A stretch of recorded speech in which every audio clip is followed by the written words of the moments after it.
Sampai minggu yang lalu kita membahas mulai dari landasan ilmiah dan landasan historis dari Pancasila dan juga landasan yuridis ya. Dan juga sudah kita buka kembali data-data historis terkait dengan proses tahap-tahap perumusan Pancasila ya, dari pengusulan di BPUPKI dan sampai kemudian di PPKI dan pengesahannya yang ada di dalam pembukaan. Nah, nanti kita akan lanjutkan juga masih mengaitkan dengan data-data historis Pancasila. Terutama nanti kita akan simak posisi Pancasila yang ada di dalam teks pembuka UUD 1945, yaitu membawa konsekuensi yuridis ya.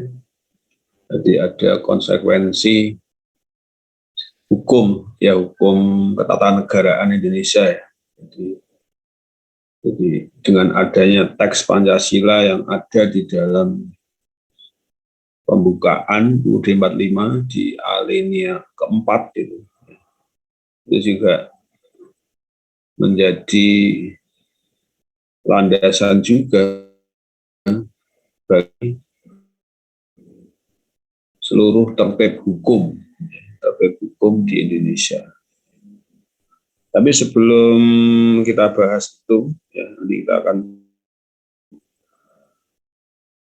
setelah beberapa hal penting saya akan sampaikan ini, terutama ini menyangkut dua tugas ya. Dua tugas. Ada tugas individual dan ada tugas kelompok. Ya.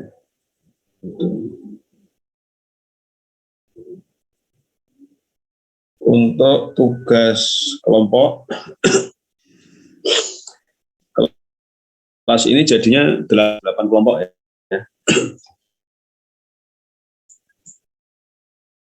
Nah ini nanti setelah UTS ya, setelah ujian tengah semester, nanti mulai presentasinya 8 kelompok ini.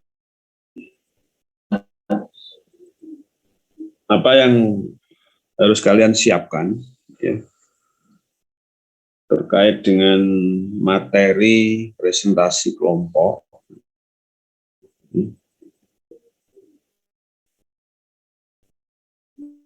Saya sampaikan jadi topik atau substansi materi. Nanti setiap kelompok silakan yang menganalisis tokoh-tokoh yang ada dalam sastra Indonesia. Ya. Jadi setiap kelompok segera saja ya silakan mencari, memilih karya sastra Indonesia yang di dalamnya nanti kalian bisa menganalisis tokoh-tokoh dalam alur cerita karya sastra itu. Nah, tokoh-tokoh itu nanti kalian analisis dari tinjauannya itu dari sila-sila Pancasila. Jadi, Jadi sekarang silakan mulai memilih dan menentukan ya masing-masing kelompok karya sastra yang di dalamnya ada alur cerita, ada tokoh-tokohnya itu bisa berupa roman, bisa berupa novel, atau mungkin drama, mungkin ada naskah drama. Ya tentu silakan Anda ambil karya-karya sastra Indonesia ya. Ya kalau memilih karya sastra yang mungkin populer itu lebih bagus. Artinya karya sastra yang disusun oleh para sastrawan Indonesia. Jadi bisa berupa novel, naskah drama, film juga boleh, atau mungkin yang pendek ya cerpen bisa. Jadi yang nanti kalian bisa membahas ya, dari kacamata sila-sila Pancasila itu para tokoh-tokohnya yang ada dalam alur cerita di dalamnya itu. Itu.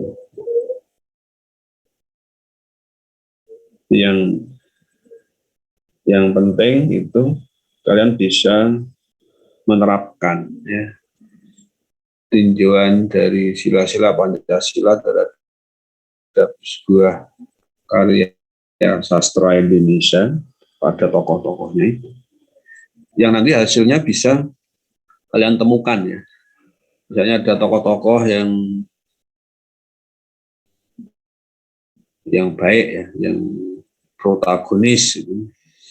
Wah ini kalau baik kan berarti sejalan dengan sila-sila Pancasila, tapi ya diperjelas misalnya tokoh si A ini ketika dia dalam apa skenario yang pas momen apa itu, ini dia contoh atau penerapan sila ketiga ini, misalnya gitu. Wujudnya apa? Terus tokoh si B ini, wah ini dia tokoh yang bagus ini bisa memberi contoh penerapan sila keempat ini ketika dia misalnya apa bisa bijaksana memimpin sebuah rapat apa misalnya bisa. Terus, wah ini tokoh C ini dia sangat religius ini sesuai dengan sila pertama ini. Dia taat sekali dalam meskipun godaan apapun, misalnya ada plot cerita seperti itu. Tapi juga mungkin tokoh-tokoh yang punya di situ Anda temukan yang antagonis ya, jadi yang menunjukkan perilaku yang bertentangan dengan Pancasila ya, Anda analisis. Ini tokoh ini menyimpang bahkan bertentangan dengan sila kelima ini ya, misalnya. Oh dia ini perilakunya ini sangat-sangat bertolak belakang bertentangan dengan sila kedua ini. Dia mungkin tokoh-tokoh antagonis yang mungkin dia melakukan hal-hal yang bertentangan dengan pri kemanusiaan. Ini yang pertama, ya. Jelas ya untuk bahan presentasi kelompok itu ya. Ada pertanyaan terkait dengan ini? Sudah jelas untuk kalian siapkan. Sudah ya. Ada pertanyaan? Kalau sudah jelas. Kemudian yang kedua ada tugas PR individual. Nah, tugas PR individual ini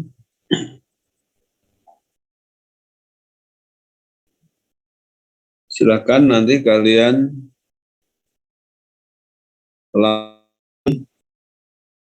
buku ajar. Jadi silakan, apakah kalian sudah semuanya mendapatkan itu file e-book Sudah. Kalau yang belum silahkan nanti. Berarti buku ajar e-book yang kalian bisa mengunduh secara gratis ya.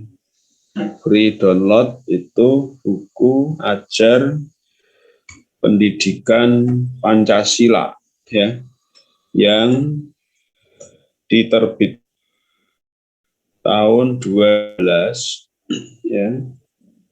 Kalau judulnya itu lengkapnya Pendidikan Pancasila untuk Perguruan Tinggi. Itu diterbitkan oleh Dirjen Pembelajaran dan Kemahasiswaan Menristek Dikti ya, Jakarta. Ya, itu diterbitkan oleh Kementerian Ristek Dikti tahun 2016 ya. Sudah kemarin sudah sempat mendapatkan atau ada yang belum, silakan aja segera. Nah, PR individualnya itu nanti silakan kalian buka halaman 69 ya, ini di bab 2 ya. Halaman 69 bab 2 itu ada tugas belajar lanjut ya. Mungkin yang sudah punya filenya dibuka saja silakan. Ya.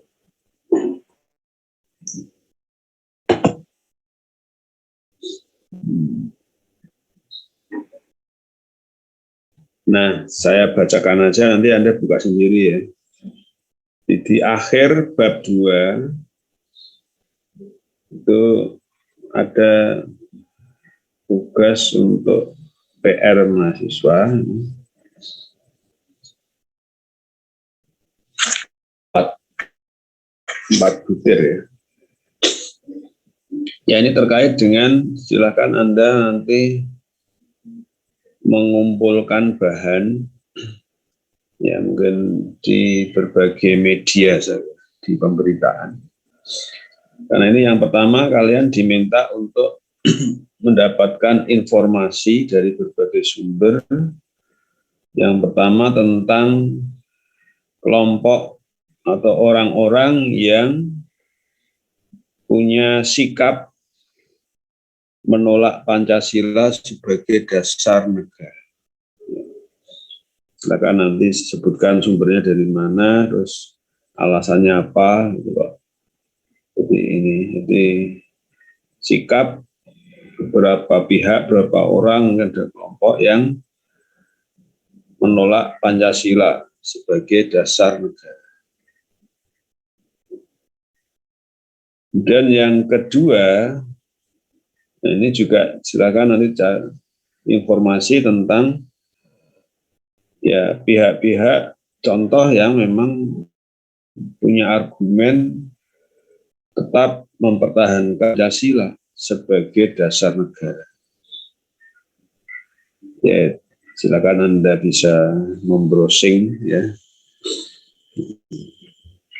Pertama pihak ya, ada orang, bisa individu, kelompok yang menolak Pancasila sebagai dasar negara, tapi juga tentu yang mendukung tentu lebih banyak ya. Silakan aja, tapi Anda bisa cari informasi contoh-contoh ya yang berjuang tetap ingin mempertahankan Pancasila sebagai dasar negara Indonesia. Ya. Kemudian butir ketiga ini. Nah, berikan komentar ya. Nanti kalian setiap mahasiswa memberikan penilaian ya, pendapat, komentar terhadap tadi dua sikap yang bertentangan. Yang satu menolak Pancasila, yang satunya lagi mendukung Pancasila sebagai dasar negara. Ya. Jadi ini yang tutor ketiga kalian memberikan pendapat, penilaian, komentar, ya, mengomentari tadi dua pihak itu, dan sekaligus juga sikap Anda sendiri menghadapi ada dua pihak seperti itu bagaimana?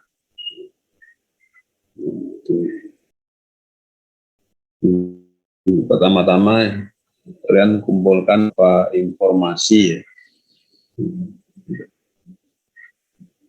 Nanti silakan dibuka di buku ajar ini, buku e-book ya, Pendidikan Pancasila untuk Perguruan Tinggi, halaman 69 sampai 70. Ini halaman 69 dan halaman berikutnya 70. Itu di bab 2.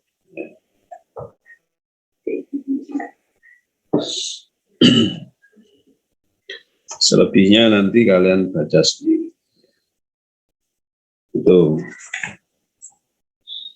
Ada pertanyaan terkait dengan tugas PR individual dan kelompok? Mudah-mudahan sudah jelas ya. Kalau sudah jelas, saya akan ajak untuk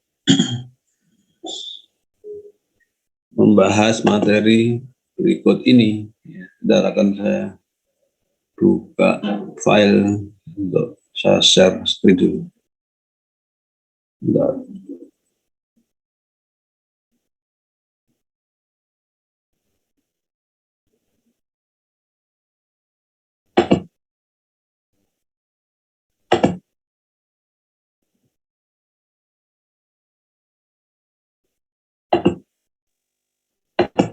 Izin bertanya, Pak.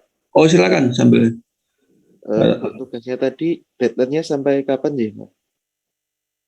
Oh iya, nanti tak informasikan. Itu untuk kalau untuk tugas kelompok itu kan nanti saya akan jadwal ulang urut-urutannya. Jadi yang tampil tuh kelompok mana dulu, itu mulai tampilnya nanti setelah UTS. Ini kan ada saya jadwal, urutan kelompoknya mungkin saya undi aja. Nanti saya acak, kan saya umumkan di WA Group ya. Kemudian untuk PR buku ajar ini saya beri waktu 2 minggu ya. Ini kan kuliah ke-4 ya.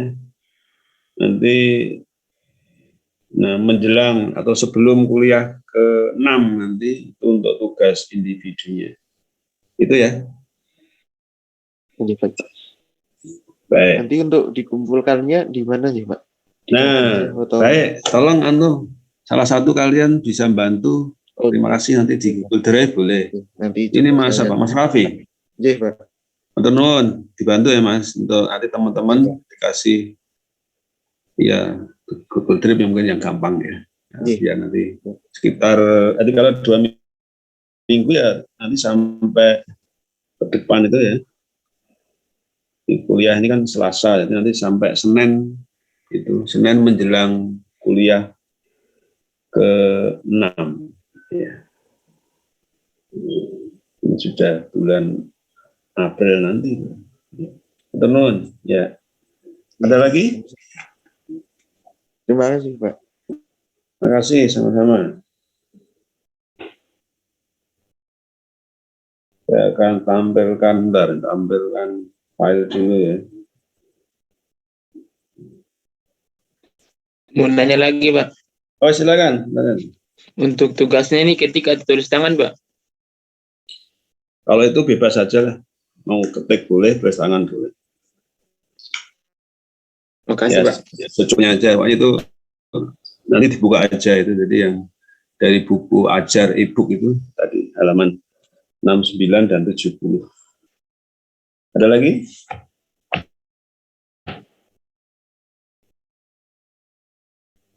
Ya. Bentar, cari file untuk materi pagi ini. Bentar.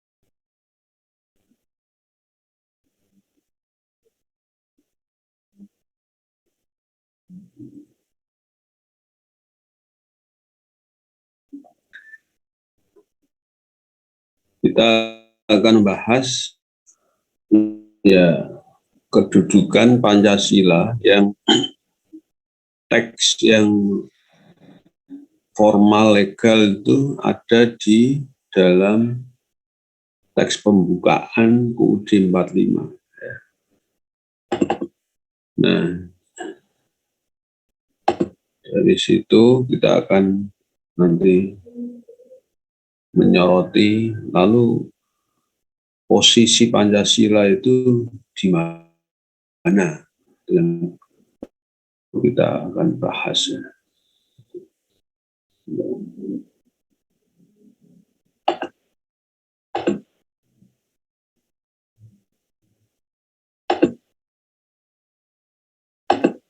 Apakah sudah muncul?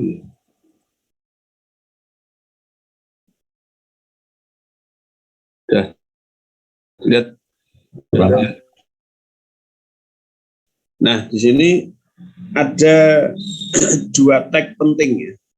Ini kaitannya dengan Pancasila. Ya terutama memang teks pembukaan, tapi itu kan tidak bisa dilepaskan dari teks proklamasi. Ini menyangkut eksistensi berdirinya sebuah negara NKRI. Di sini kita akan melihat hubungannya juga antara teks proklamasi dan teks pembukaan UUD 45. Ya. Mengapa itu berkaitan? Nah, alasannya adalah pertama terkait dengan isi teks proklamasi dan isi pembukaan. Ternyata kalau kita cermati substansinya itu isi dua teks penting ini, teks proklamasi yang sangat singkat yang dibacakan oleh Soekarno ya didampingi Bung Hatta itu proklamator berdua ini. Anda bisa buka lagi itu, teks proklamasi yang sangat singkat padat. Itu substansinya sesungguhnya ya senada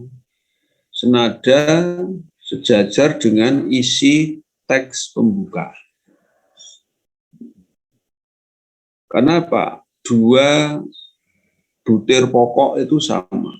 Ada di dalam teks proklamasi, juga ada di dalam teks pembukaan. Ya ini dua butir yang penting. Pertama adalah pernyataan kemerdekaan Indonesia. Ini dalam teks proklamasi jelas. Tapi juga tercantum di dalam teks pembukaan di Lalu butir yang kedua apa?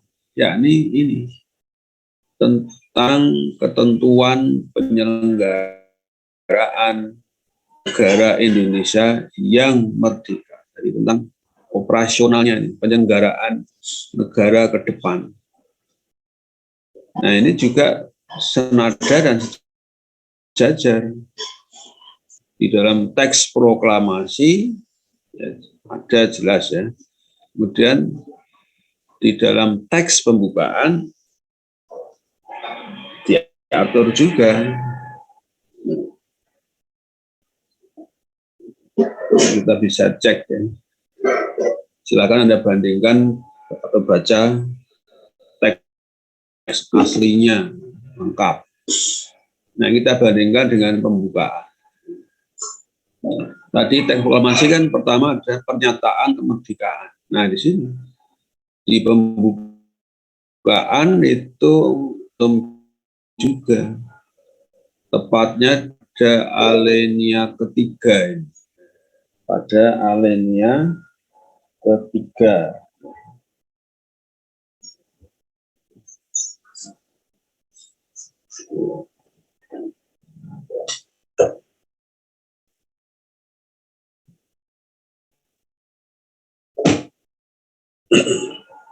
Kemudian untuk butir kedua dari teks proklamasi itu kan ketentuan tentang penyelenggaraan negara, ya.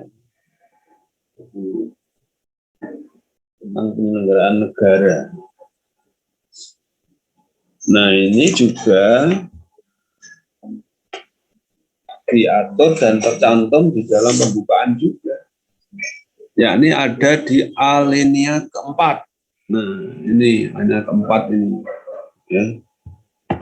Di alinea keempat ini di dalamnya bahkan ini dirinci, ya. Ada tujuan negara,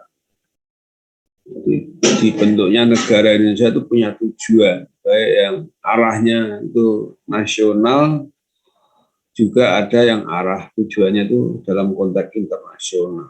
Di dalamnya juga ada asas politik negara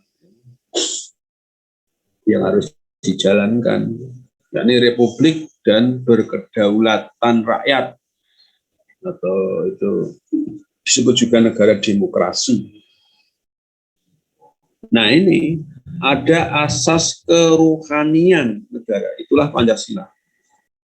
Ini yang ada di dalam alinea 4. Sekali lagi, isi substansi teks proklamasi dan teks pembukaan UUD 45 itu sejajar.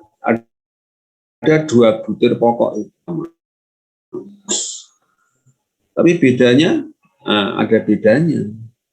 Ya, bedanya itu kalau teks proklamasi itu sangat singkat, sangat singkat. Sedangkan teks pembukaan tadi dua butir substansial itu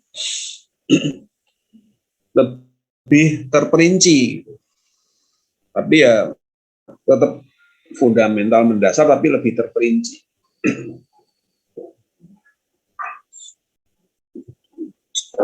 Terutama di alinea 4 pembukaan itu tentang ketentuan penyelenggaraan negara itu hal-hal yang memang mendasar ya dirinci.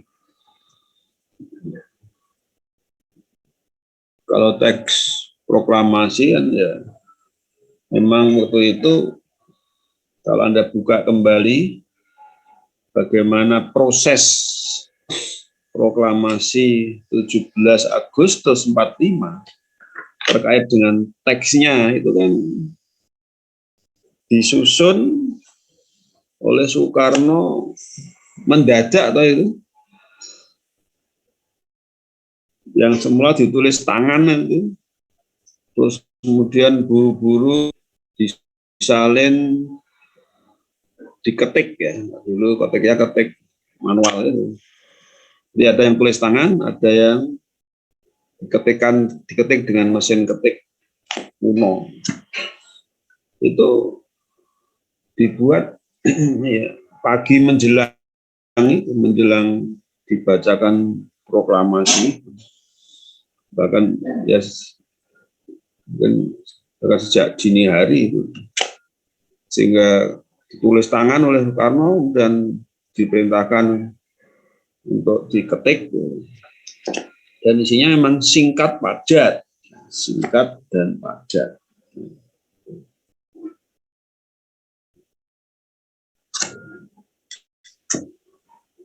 Sementara untuk teks pembukaan itu lebih dirinci, dan itu teks pembukaan itu sudah disusun ya dalam rentang waktu yang relatif panjang, karena itu disusun oleh badan penyelidik, ya, usaha persiapan kemerdekaan, BPUPK. Jadi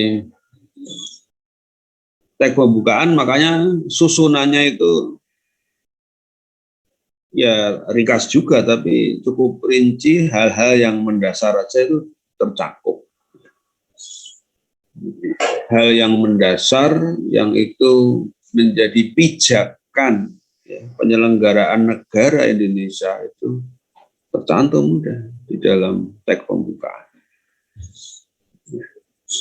Jadi bedanya ya teks proklamasi itu lebih singkat dan padat, teks pembukaan itu lebih rinci, tapi substansi, butir substansinya itu senada sama, 2 butir kan. Nah kalau kita bandingkan lagi, ini coba Anda masih hafal teks proklamasi itu ada berapa kalimat? Masih hafal? Ada berapa kalimat?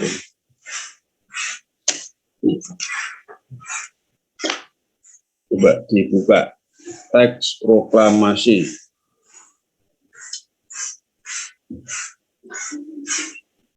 Sudah ketemu? Kalau belum udah lupa dibuka browsing coba. Berapa kalimat tuh teks proklamasi?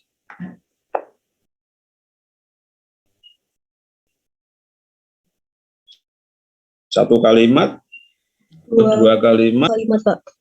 nah dua betul, cuman 2 kalimat. Kalau teks pembukaan kan ada 4 alinea atau 4 kalimat, kalimat yang saya sebut sebagai alinea.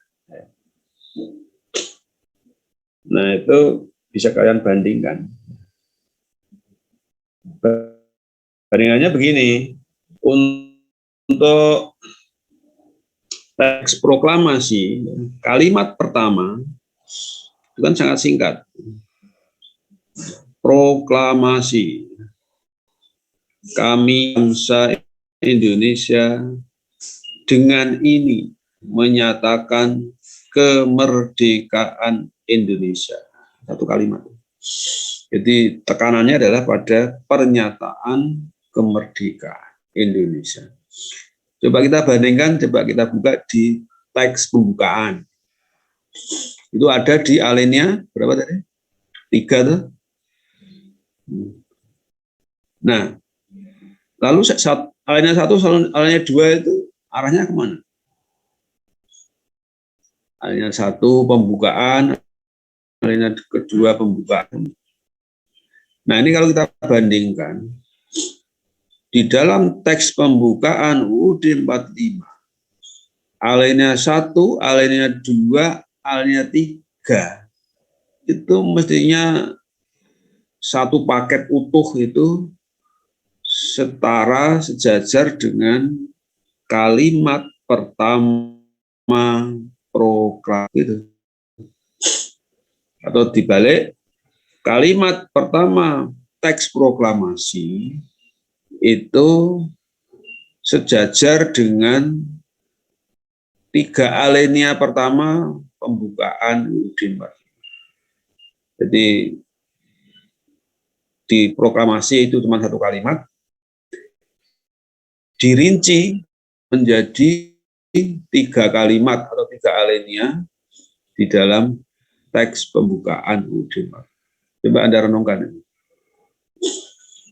Di alinea 1, alinea 2, alinea 3 itu merupakan penegasan tapi dirinci sejajar dengan pernyataan kemerdekaan yang ada di dalam kalimat pertama proklamasi.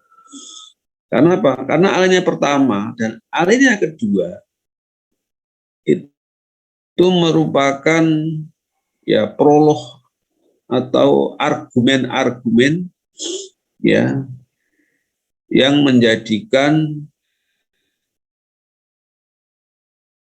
alinea 3 itu terwujud. Jadi alinea 1, alinea kedua itu merupakan alasan, argumen yang menghasilkan pernyataan di alinea ketiga. Begitu. Jadi kalau proklamasi langsung to the point. kami bangsa Indonesia dengan ini menyatakan kemerdekaan Indonesia. Gitu. Tapi di pembukaan itu diberi alasan. Jadi kalau ditanyakan, lu kok tahu-tahu Indonesia proklamasi kemerdekaan itu, apa alasannya? Itu ada di dalam pembukaan. 2 alasan pokok, yaitu alasan pertama di alinea 1 itu. Ya. Apa alasan yang pertama? Ya ini, bahwa hak kemerdekaan itu berlaku universal. Dan bunyi alinea 1 pembukaan. Masih apa enggak? Bahwa sesungguhnya kemerdekaan itu ialah hak segala bangsa. Di kemerdekaan itu adalah berlaku universal, jadi hak universal. Berlaku untuk segala bangsa se-Indonesia. Jadi ini argumen prolognya. Penjajahan dimanapun di muka bumi harus dihapuskan, termasuk di Indonesia harus dihapuskan. Jadi ini alasan pertama mengapa Indonesia itu memproklamasikan negara merdeka, itu alasan pertama ini. Ya. Karena ini alasan-alasan yang mendasarkan pada nilai moral kemanusiaan. Berlaku secara universal. Jadi bangsa manapun berhak merdeka. Penjajahan di wilayah manapun harus dihapuskan. Ini dalam rangka apa? Memberi argumen untuk Indonesia. Maka Indonesia pun harus merdeka, penjajahan pada Indonesia pun harus dihapuskan. Kan begitu. Lalu alinea 2, ini juga argumen pelengkap. Kalau alinea pertama itu argumen yang bersifat universal seluruh dunia. Nah, alinea kedua itu argumen perjuangan konkret yang bersifat nasional Indonesia. Gitu. Bahwa Indonesia selama ini bukannya diam. Gitu. Bangsa Indonesia selama ini tidak tidur, tetapi apa? Berjuang. Untuk apa? Ya untuk merdeka. Dan itu tercantum pada alinea kedua kan. Dan perjuangan pergerakan kemerdekaan Indonesia. Nah itu berarti ada ikhtiar kuat, kerja keras, berjuang keras untuk merdeka. Karena Indonesia punya cita-cita hanya 2 itu, merdeka, jelas merdeka, kemudian bercita-cita untuk bersatu, punya cita-cita untuk berdaulat, punya cita-cita adil dan makmur. Jadi 2 alasan ini, alasan alinea pertama itu argumentasi yang berlaku secara internasional universal.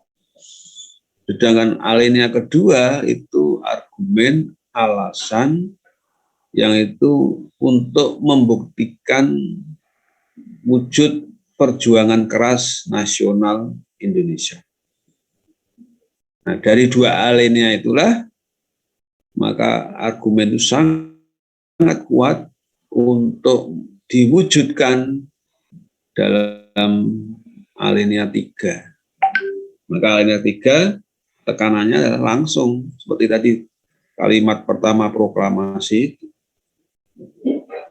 yakni menyatu dengan ini kemerdekaannya kan.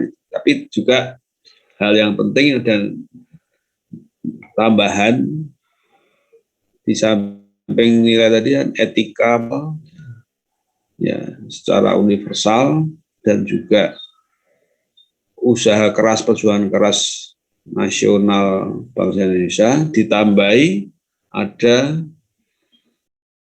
nilai-nilai religius.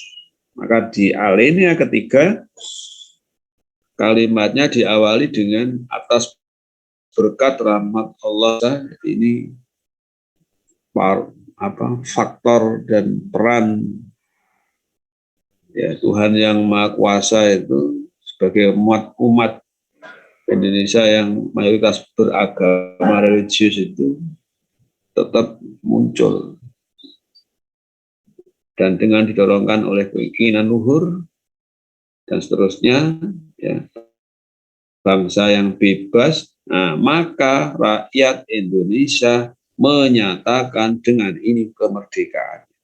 Jadi alinea 3 itu sebagai konsekuensi yang harus diwujudkan dari alinea 1 dan oleh karena itu alinea 1, 2, 3 itu satu paket yang sangat erat, setara dengan kalimat pertama teks proklamasi.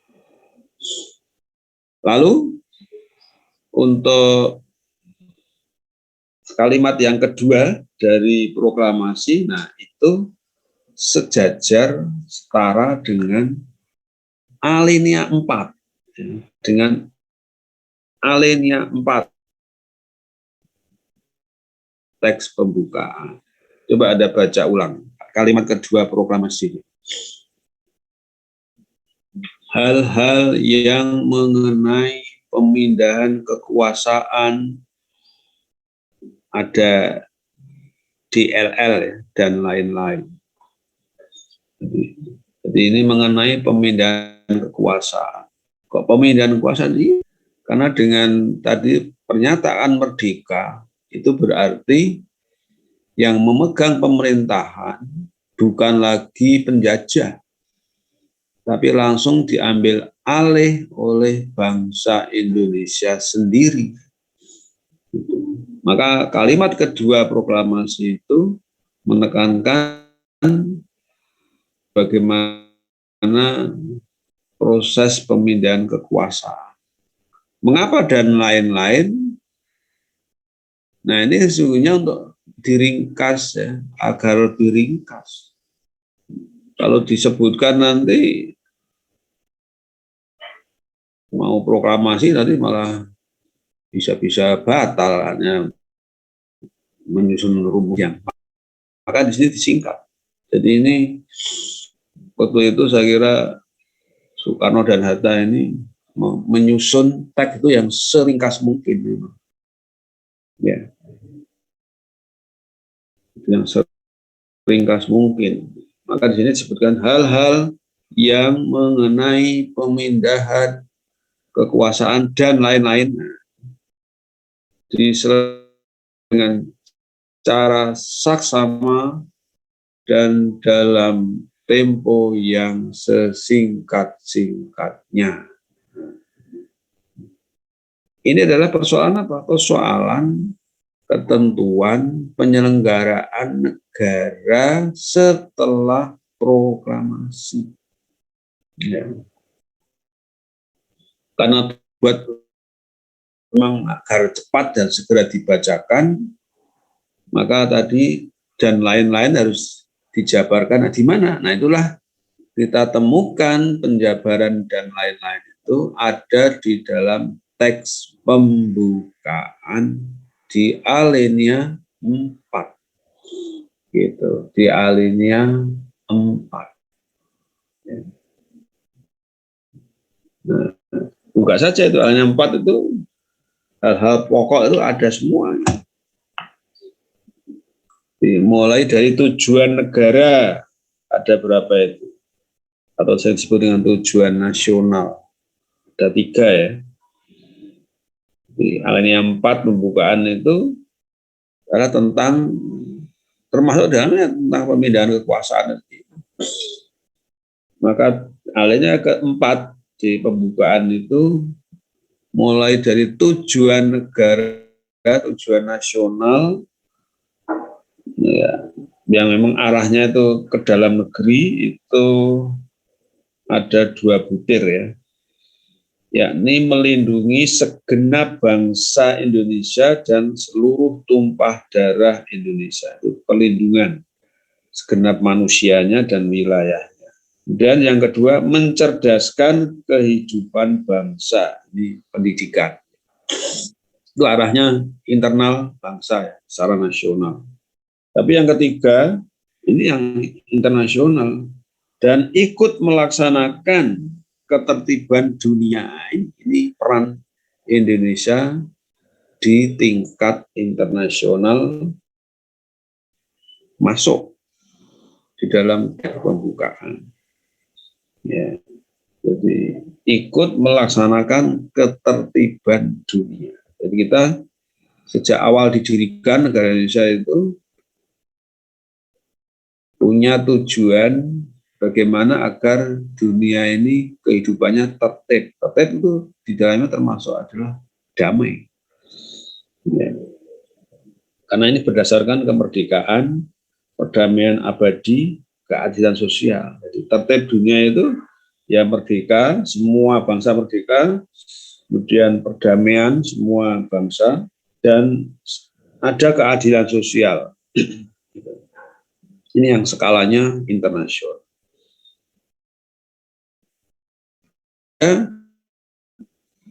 Asas politik.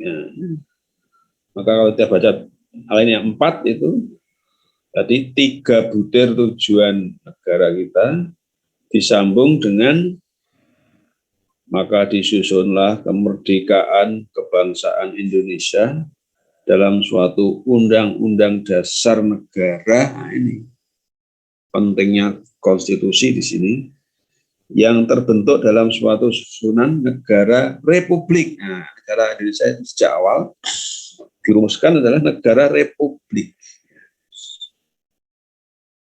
Nah, kalau kita sebut istilah republik itu dalam rangka untuk membedakan atau ya kita bisa kan bentuk yang apa ini.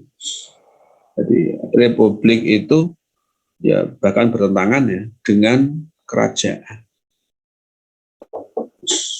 Jadi di sini kalau kita sudah punya asas politik itu republik, itu artinya bahwa negara kita ini diselenggarakan sistem pemerintahannya itu di tangan rakyat, ya, bukan di tangan raja, juga bukan di tangan diktator.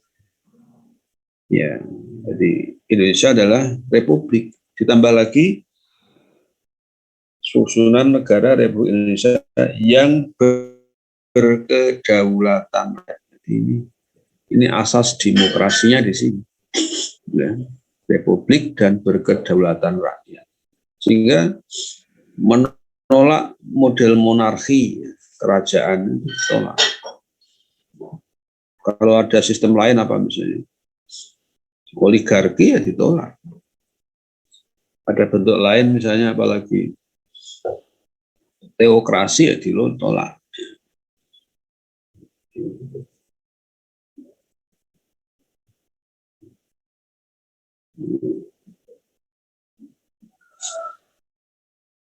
Ada lagi yang, nah ini terkait dengan mata kuliah Pancasila ya.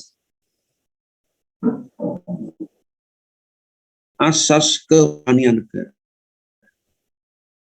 Nah ini maka di alinea 4 itulah letak bunyi teks yang sah ya, sebagai teks Pancasila.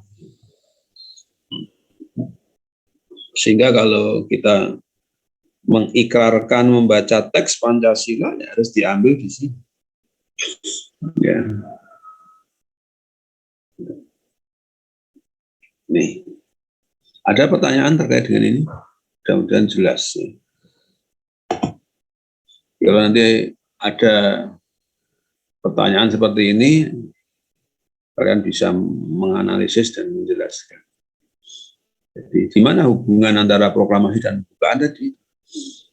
Ada dua butir pokok itu persamaan substansi isinya.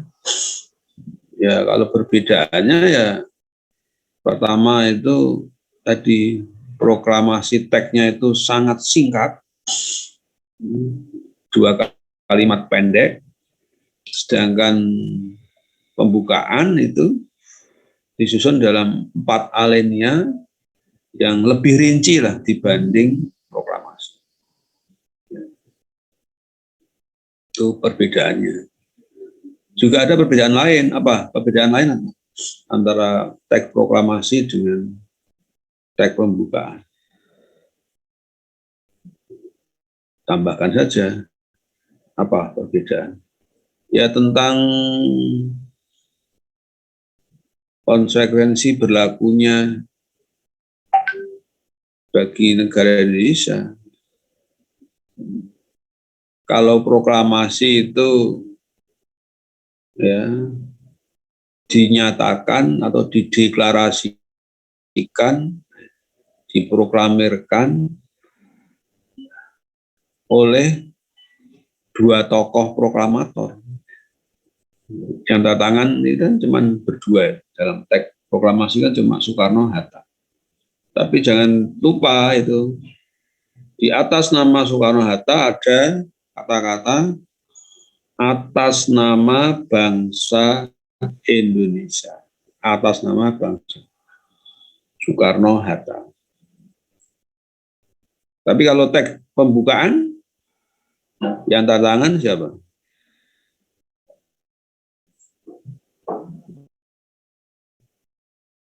Siapa? Ya kalau teks pembukaan itu secara legal sah disetujui oleh PPKI, anggota PPKI. Jadi kalau itu siapa yang mengesahkan, ya kembali ke PPKI. Itu untuk teks pembuka. Dan juga timingnya juga berbeda. Ya teks proklamasi itu ya saat proklamasi kemerdekaan ya tanggal 17. Sedangkan teks pembukaan itu diketok, disetujui, sah sehari setelah proklamasi. Itu kalau ditambahkan untuk perbedaan-perbedaan. Kalau dari segi isi tadi, perbedaannya di situ. Hanya satu singkat yang pembukaan itu lebih rinci. Ya.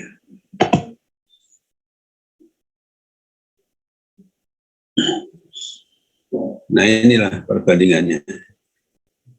Kalau tadi bisa Anda tambahkan juga tadi. Jadi yang teken tanda tangan itu kalau proklamasi itu cuma 2 proklamator itu. Kalau teks pembukaan itu ya seluruh anggota PPKI yang disahkan. Untuk teks proklamasi ini pas hari proklamasinya 17 Agustus itu sebagai wujud de facto Indonesia lahir. Sedangkan pembukaan, nah ini tanggal 18. Ini untuk tadi yang saya tekankan oleh PPKI. Itu sebagai pertanggungjawaban bangsa melalui PPKI. Nah, ini. Kalau proklamasi kan melalui 2 proklamator. Ya. Nah, sekarang fokus ke bukaan yang di dalamnya ada teks Pancasila. Nah, inilah konsekuensi yuridis untuk negara Indonesia ke depan.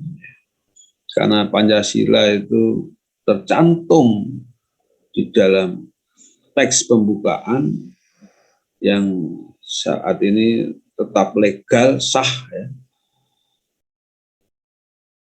Nah, perlu kita soroti apa? Nah, ini terkait dengan amandemen terhadap konstitusi, amandemen terhadap Undang-Undang Dasar 45. Nah, ada yang istimewa, apa itu? Apa yang istimewa pada pembukaan UUD 45 itu ketika amandemen?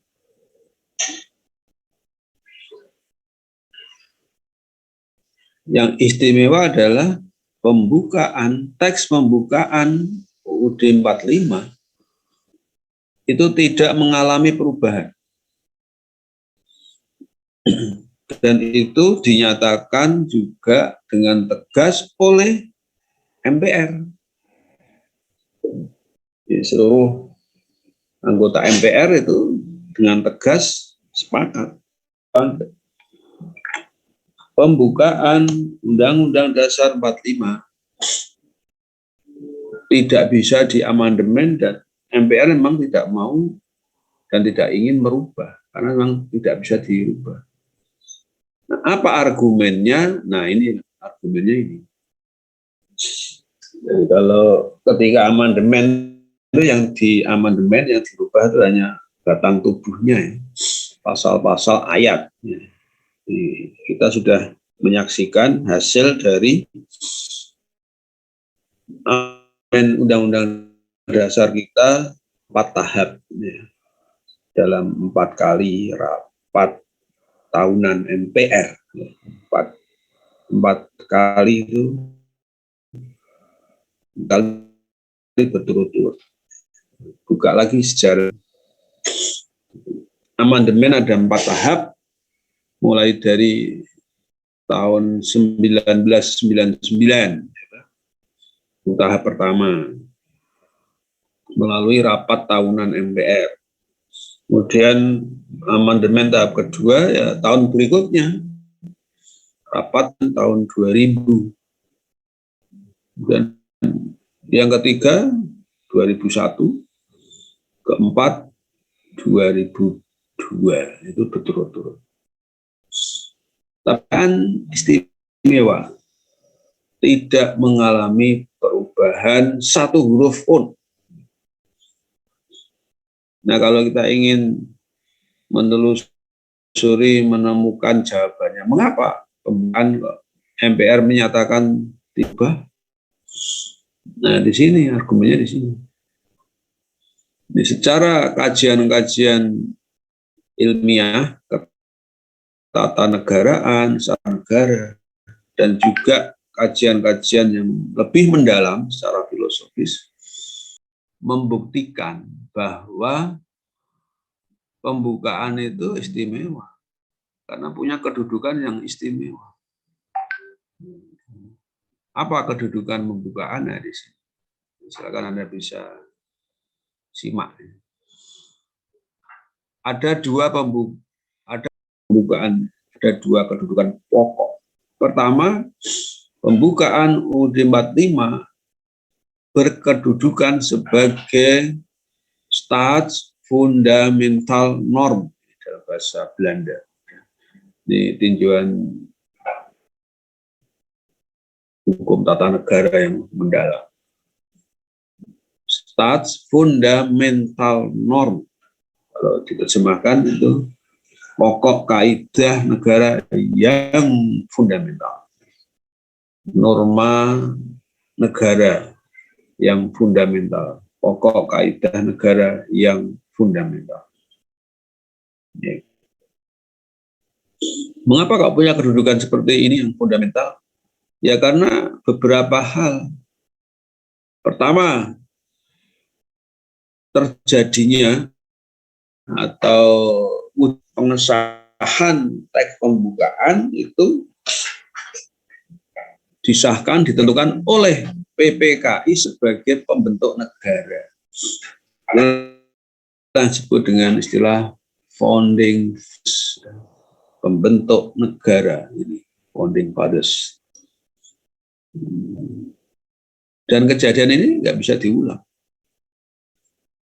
Bahkan PPKI kan ada pada masa itu aja, sekarang sudah tergantikan oleh MPR. PPKI yang asli sudah sekali itu aja di awal kemerdekaan. Kemudian di dalam pembukaan ada pernyataan kemerdekaan, nah, tadi yang sejajar dengan teks proklamasi. Jadi menyatakan merdeka itu kan fondasi yang kokoh yang harus dijaga. Maka pembukaan tidak bisa dirubah. Kalau merubah pembukaan berarti kan itu mengandung makna secara yuridis, berarti apa itu? Seperti semacam menganulir pernyataan kemerdekaan itu. Dianggap itu merusak pernyataan kemerdekaan kalau ada perubahan terhadap pembukaan. Juga memuat hal-hal yang mendasar, yang pokok dalam penyelenggaraan negara. Tadi sudah kita sebut di atas tadi. Terutama ada dasar kerohanian, Pancasila, ada dasar politik, terutama di republik dan berkedaulatan rakyat. Ya. Dan juga memuat unsur-unsur utama sebuah negara. Ada di dalam teks pembukaan. Disebutkan rinci. Hal pokok mendasar tapi lengkap ada di dalam pembukaan. Ada menyebut wilayah, ada menyebut penduduk atau rakyat, ada pemerintahan, ada, dan juga menyebut undang-undang dasar atau konstitusi. Ini.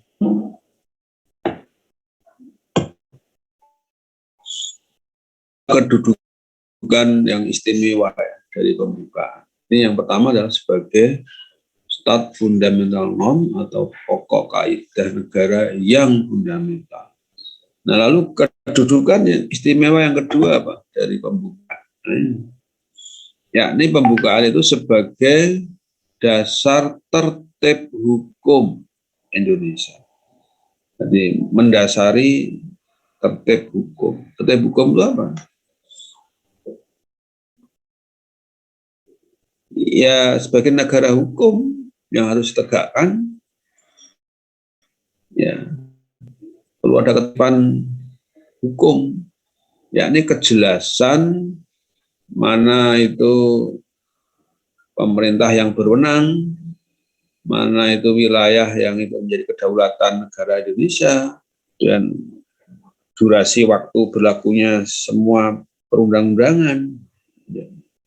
Itu harus jelas tegas. Nah, itu diatur terkandung di dalam pembukaan. Dan tentu saja ini ada juga dasar kerohanian. Artinya apa? Tertib hukum yang di dalamnya ada hierarki peraturan perundangan. Peraturan perundangan yang diberlakukan di Indonesia harus mendasarkan pada dasar kerohanian ini. Apa? Pancasila. Jenis peraturan perundangan pada level manapun tidak boleh bertentangan dengan dasar negara, Pancasila. Tidak boleh bertentangan dengan dasar kerohanian negara, Pancasila. Peraturan perundangan yang manapun di tingkatan hierarki yang manapun harus sejalan dengan dasar kerohanian, yakni Pancasila. Mulai dari bahkan itu pasal-pasal Undang-Undang Dasar 45, pasal-pasal ayat itu, yang ada di dalam konstitusi itu kan peraturan perundangan yang paling tinggi ya, di bawah Pancasila. Jelas itu kalau kemarin ada amandemen nggak boleh itu ada tambahan pasal, tambahan ayat kok bertentangan dengan Pancasila, harus dihapus, diganti. Nah, Anda bisa ngecek gitu, amandemen-amandemen yang sudah dilakukan yang melengkapi perubahan undang-undang dasar kita itu tidak boleh bertentangan dengan Pancasila. Ya.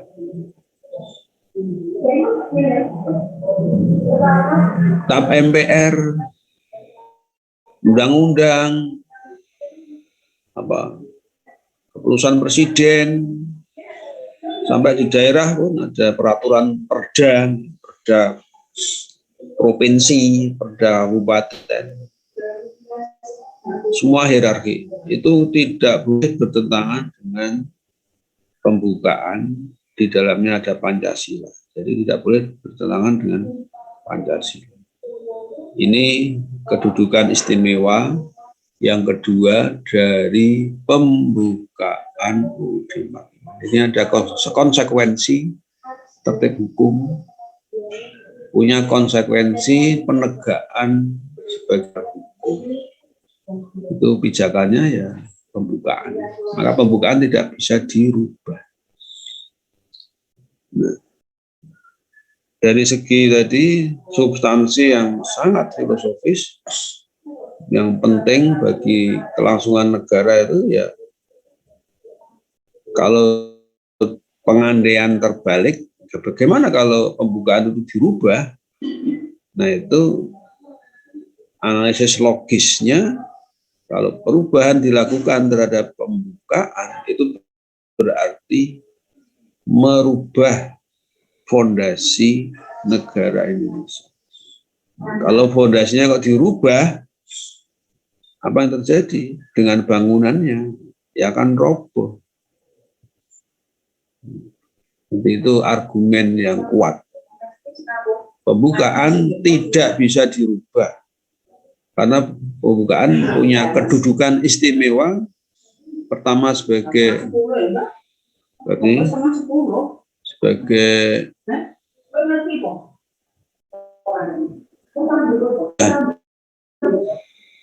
negara yang fundamental, dan kedua sebagai dasar tertib hukum. Ini.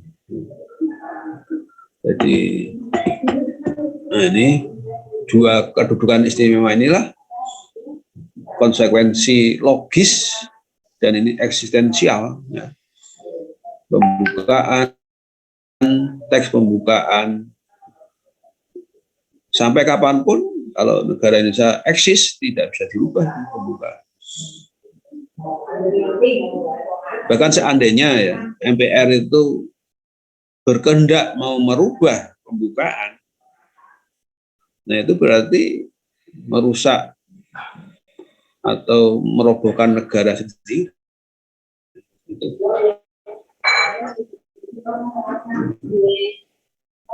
Karena ini motivasinya itu dulu PPKI yang itu sudah dilebur, berganti dengan sekarang yang dipandang sebagai lembaga tertinggi kan MPR. Nah MPR itu sesungguhnya nggak bisa itu menggantikan kedudukan PPKI sepenuhnya, nggak bisa. Tapi ya memang kita bersyukur secara yuridis MPR pun telah menegaskan dalam ketika amandemen itu menegaskan MPR tidak berkehendak untuk merubah teks pembukaan. Itu menjadi semacam deklarasi penting dari itu mewakili seluruh rakyat Indonesia untuk saat sekarang. Sekian paparan saya untuk menyoroti bagaimana posisi dan peran Pancasila yang ada di dalam pembukaan dan konsekuensi baik secara filosofis, secara yuridis, kedudukan pembukaan itu demikian fundamental bagi bangunan negara NKRI.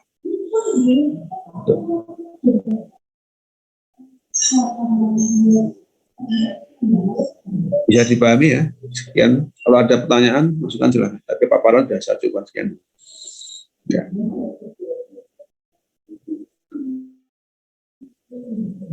Ya, terima kasih. Tadi sudah dikirim link-nya. Silakan teman-teman. Jangan lupa mengisi link presensi. Ya. Kalau dirasa cukup, boleh saya tutup kuliah ini.